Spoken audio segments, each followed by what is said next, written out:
Многие думают, что советы родителей – это ограничение свободы. Но на самом деле это карта минного поля, которую они составили своей жизнью. Твоя гордыня шепчет, что ты знаешь лучше. Но помни, родители уже были там, куда ты только собираешься дойти.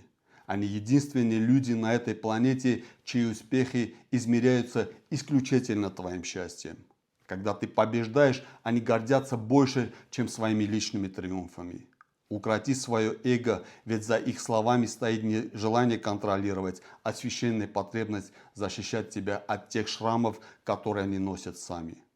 Священное Писание говорит: «Сын мой, храни заповедь отца твоего и не отвергай наставление матерь твоих. Навяжи их навсегда на сердце твое, обвяжи ими шею твою». Притчи, 6 глава, 20 и 21 стих. И еще говорит: «Дети, повинуйтесь своим родителям в Господе, ибо сего требует справедливость. Почитай отца твоего и мать». Это первая заповедь с обетованием: «Да будет тебе благо, и будешь долголетен на земле». Ефесянам 6 глава, 1 по 3 стих.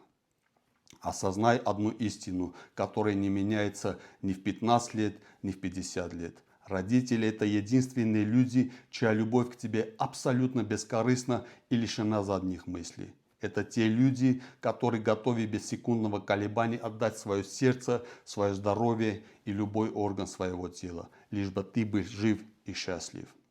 Они твой земной тыл после Бога, и если Бог на первом месте, то родители на незыблемом втором.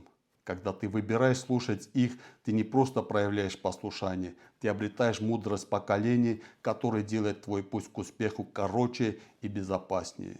Помни, что смирение перед родительским опытом – это не слабость, а высшая форма силы, которая открывает перед тобой все двери. Ведь если ты чтишь тех, кто дал тебе жизнь, сама жизнь начнет работать на тебя. Отправь это видео своим детям, и неважно, сколько им лет, 15, 20 или 50, они всегда остаются вашими детьми, которым нужна ваша мудрость и любовь.